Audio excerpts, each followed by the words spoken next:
Welcome to Gentle Yoga. I'm Jen. In this video, we'll go over a couple of varieties of cobra pose and some of the contraindications. For all cobra poses, you're going to want to start prone, laying face down on your mat. Hands go underneath the shoulders. Draw the arms in towards your torso. Elbows reach back towards your toes. And the way I typically like to teach cobra, I like to have my students engage the muscles in their low back and lift their heart center forward a little bit. Your gaze is towards the top edge of your mat. So we're not looking straight ahead and cranking the neck, being down towards the floor. There are a few varieties of yoga where you want to press the hands down into the ground and the hips stay connected to the floor, lifting up into cobra. Here my arms are doing a bit more work. If I lift them, I fall. But this is also a version of cobra pose. Shoulders move away from the ears and those elbows are still reaching towards the heels. And lastly, some forms of yoga have you press all the way up to straight arms, keeping the thighs connected to the ground. So this is different from upward facing dog in the sense that upward facing dog, you activate the legs and your legs are lifted.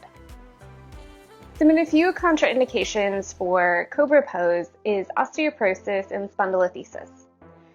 In both of those conditions, we don't really want to do too much back extension.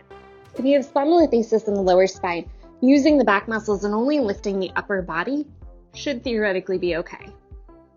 If you have osteoporosis, again, this slight back extension should also be okay.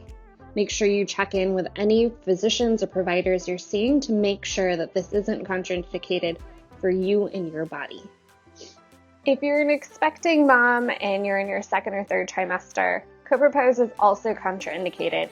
If you feel comfortable doing the more extended version of cobra pose where your arms are straight, you should be okay doing that.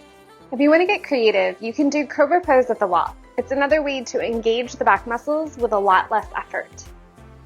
You start facing the wall, hands again can come underneath the shoulders, but in this situation, you probably don't even need to use your arms at all. Think about engaging your core, pressing the core towards the wall, lowering the shoulders away from the ears, and then gently lifting the heart center up just a little bit, like you're sliding it up the wall. Feel those back muscles engage, and then come back up. Thank you for watching this tutorial. If you like this content, please hit the like button and subscribe for more.